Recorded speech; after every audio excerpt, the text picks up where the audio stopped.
Hey, I'm John Cannell, and today on Preppy Kitchen, we're making some easy, delicious chicken enchiladas. So let's get started. First off, preheat your oven to 350, and we're gonna grease a 9x13-inch casserole dish. I also have a tiny bit of prep work to do. Grab one medium yellow onion, and we're gonna give it a chop. Chicken enchiladas are a family favorite at my house, and I love them because they are so easy to make. In that little bowl, I have 1.5 pounds of shredded chicken breast. You can boil or bake your chicken. You could also just buy rotisserie chicken from the market, shred it, and you're good to go. It's such a time saver. Give this a nice chop.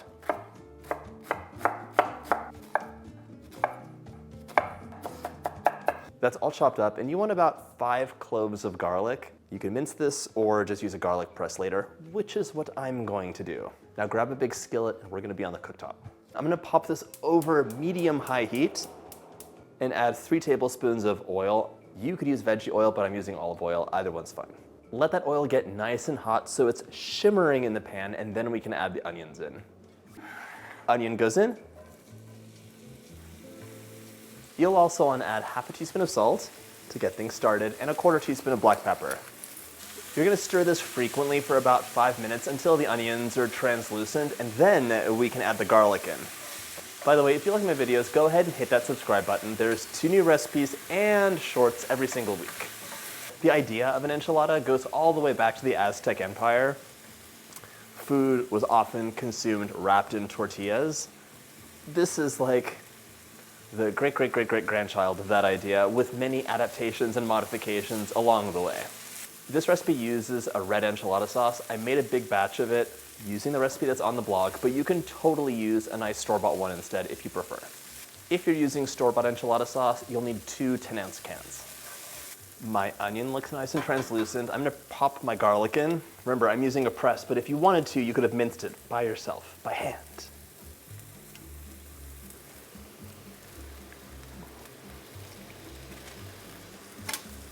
Make this recipe your own. If you want, you could add bell peppers, mushrooms, zucchini.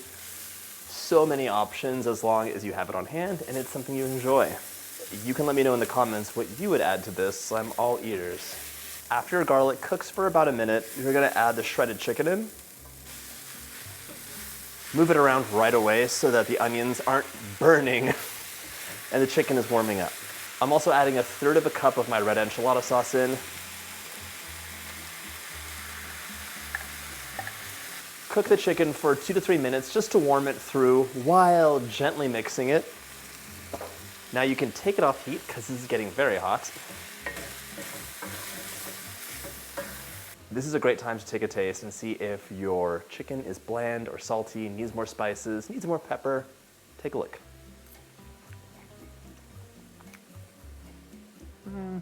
For me, a little bit more salt. Things are hot, so grab some mitts or towels, and we're gonna transfer this to our work area. It's time to assemble your chicken enchiladas, and here you'll wanna grab 8 tortillas. If you're using flour, you could use corn, you could use flour. Some people have very strong opinions on this. I'm using flour today because it's less likely to crack and it absorbs the sauce really nicely. Corn will work too, but they tend to be smaller, so you'll be using more tortillas. Up to you. We're gonna spoon a few tablespoons of the sauce over our tortilla. Let's get a nice thin layer going. Grab 1/8 of your chicken mixture. Plop that into the center. And you're gonna finish this off with 2 to 3 tablespoons of this shredded Mexican cheese blend. Give this a roll, and you're gonna place into the casserole dish seam side down. Transfer and flip. There we go. Continue this process with the remaining tortillas and mixture. And this makes a nice sized portion, so you can keep those leftovers for up to 4 days. You can make it in advance and reheat it, or you can freeze the leftovers and those will last for up to 3 months. If you prefer, you could totally sub the red enchilada sauce for a green enchilada sauce, a cheesy white sauce, a mole. It's really up to you. Anything is gonna be delicious here. You just wanna get the right proportions. So as long as your fillings are there, the cheese, and a good amount of sauce, you're gonna be golden. I mentioned some of the vegetables you could add earlier. You could also add some beans to this and be really nice and hearty. But if you're doing that, just reduce the chicken to 1 pound. Cheese goes on top. Give it a roll. And seam side down. If you don't want things to get too messy when you're transferring the tortillas in, plop them in face side up and then roll them so they're seam side down. If you do that mid-air, things can start falling out, it gets messy. And I try to avoid messes because that just means I have to clean more afterwards. I don't want that. Continue this enchilada assembly line until your casserole dish is full. Now, I am just using cheese and chicken with my enchilada sauce, but you could add some grilled veggies or peppers, like the world is your oyster here, so totally feel free to make these your own with flavors that you love. In here you can see I have a little trick for getting these into the pan. I just finish the roll once they're in the casserole dish, that way they don't fall apart.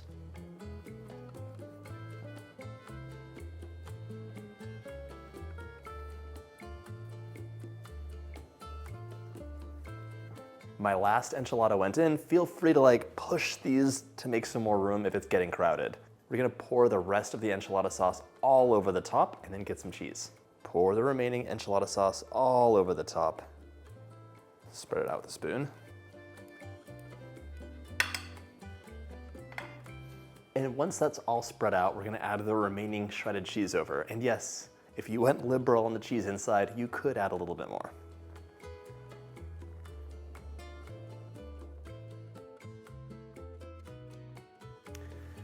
My enchiladas are ready to go into the oven 20 to 30 minutes at 350 or until the cheese is all melty and the enchiladas are really nice and warm inside. In you go.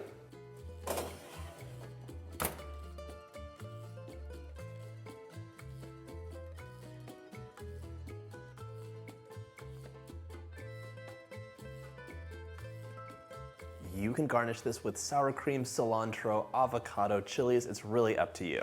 And just like that, they're ready to enjoy. Hearty, cheesy, full of flavor, and not dry at all. I hope you had a chance to make this delicious recipe, and if you like this video, hit that subscribe button and check out my Latin favorites playlist.